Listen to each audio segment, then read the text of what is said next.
Hello students, today our topic of discussion is pleiotropy. In last video we discussed about polygenic inheritance. Today we discuss pleiotropy.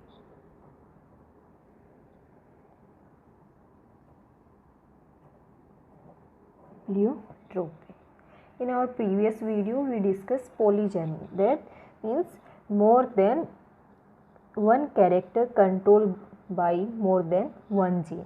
Now here in pleiotropy, Mendel says that one gene control one character.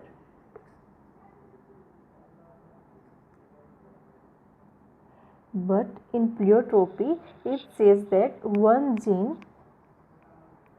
control more than one character at a particular time. So it's deviate from Mendelism. Mendel ने क्या कहा था कि one gene जो होता है वो एक पार्टिकुलर टाइम पे एक कैरेक्टर को कंट्रोल करता है. पर जो प्leiotropy क्या कहता है कि एक जीन जो होता है एक से ज़्यादा कैरेक्टर्स को कंट्रोल करता है एक पार्टिकुलर टाइम पे. इस प्leiotropy के अंदर हम बहुत सारे एग्जांपल्स देखते हैं जिसमें मोस्ट कॉमन जो होता है वो ह्यूमन डिजीज से रिलेटेड होता है. इसमें बेस्ट एग्जाम्पल होता है फिनाइलकीटोनुरिया. इसके एग्जाम्पल की बात करें तो इसमें होता है फिनाइल कीटोन्यूरिया. एक डिजीज़ है जो ह्यूमन बींग्स के अंदर अक्कर होती है. ठीक है, इसमें क्या होता है कि जो फिनाइल कीटोन्यूरिया होता है एक मेटाबॉलिक डिसऑर्डर्स होता है. और ये किस वजह से होता है? Metabolic disorder. सेकंड क्या होता है इसके अंदर किस वजह से होता है?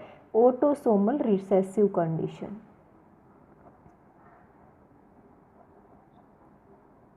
तो यहाँ पे ऑटोसोमल समझते हैं ना. ऑटोसोमल मीन्स सेक्स क्रोमोसोम के अलावा जो दूसरे क्रोमोसोम्स होते हैं उन सब को हम क्या बोलते हैं? ऑटोसोम्स बोलते हैं. और रिसेसिव कंडीशन मीन्स जब दोनों क्या हो?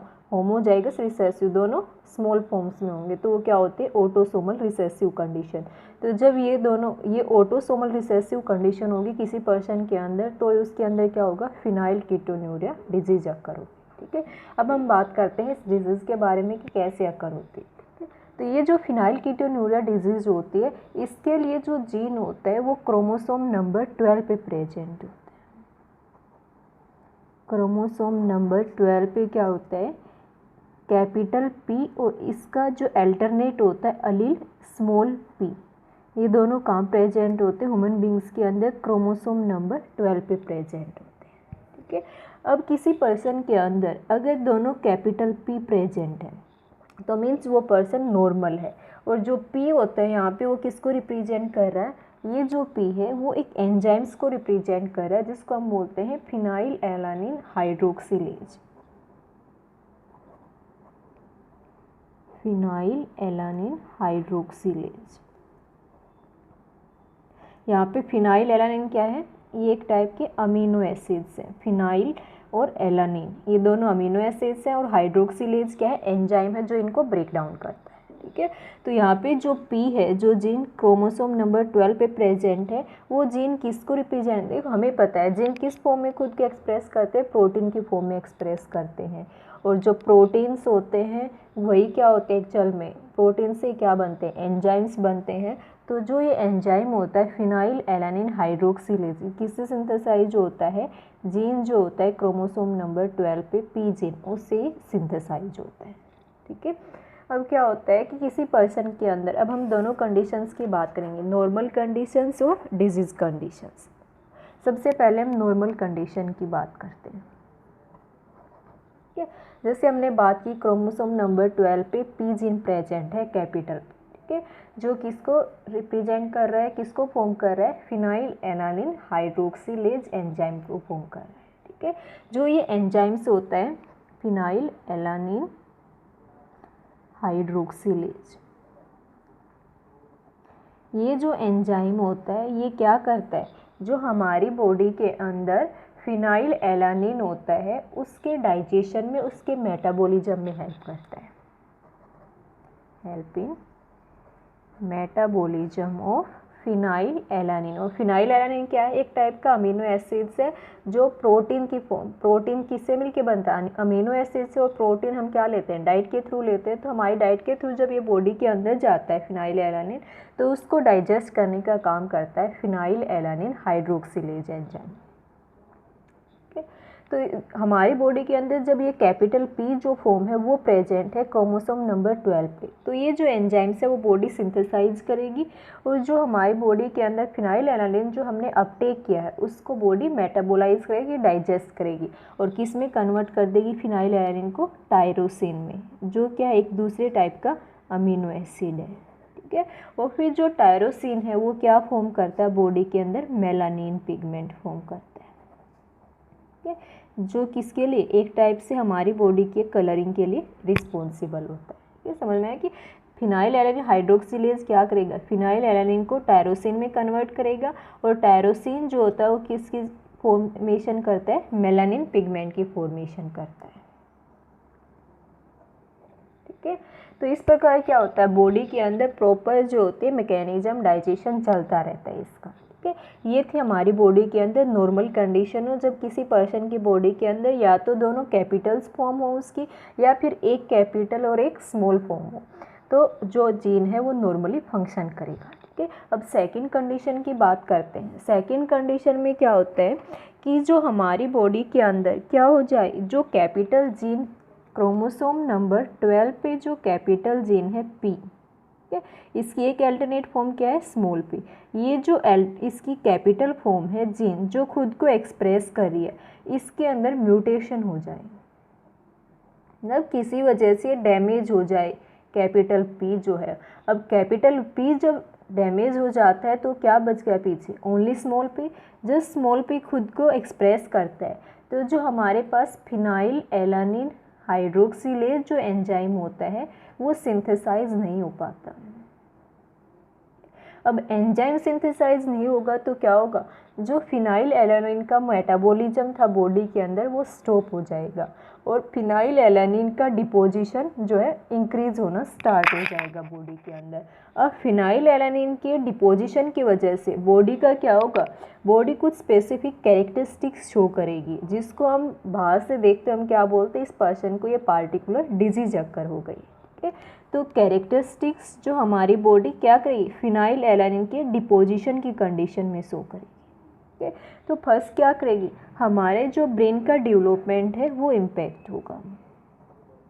इम्पैक्ट ब्रेन डेवलपमेंट, ब्रेन के डेवलपमेंट को इम्पैक्ट करेगी जिसको हम क्या बोल सकते हैं? Mentally retarded.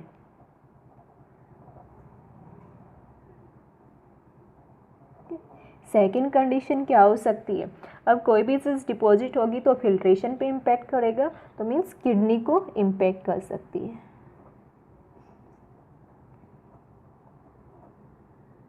थर्ड कंडीशन क्या होगी? हम जो उस कंडीशन के अंदर क्या था? टायरोसिन से जो मेलानिन पिगमेंट बन रहा है अब उस पिगमेंट की फॉर्मेशन नहीं होगी तो जो हमारी बॉडी का स्किन कलर है वो भी क्या होगा? इम्पैक्ट होगा। ठीक है। तो स्किन पिगमेंटेशन भी इम्पैक्ट होगा।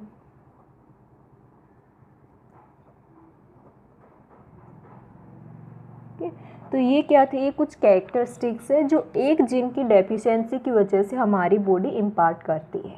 ठीक है। तो हमने प्लियोट्रोपी में क्या पढ़ा था? यही कि उसकी डेफिनेशन क्या थी? One gene control more than one characters.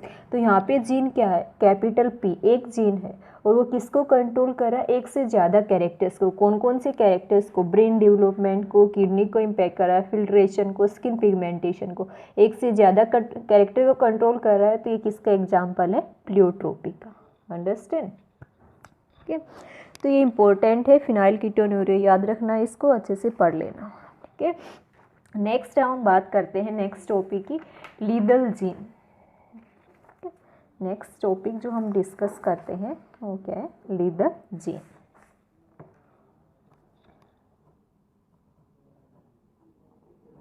लीदल gene.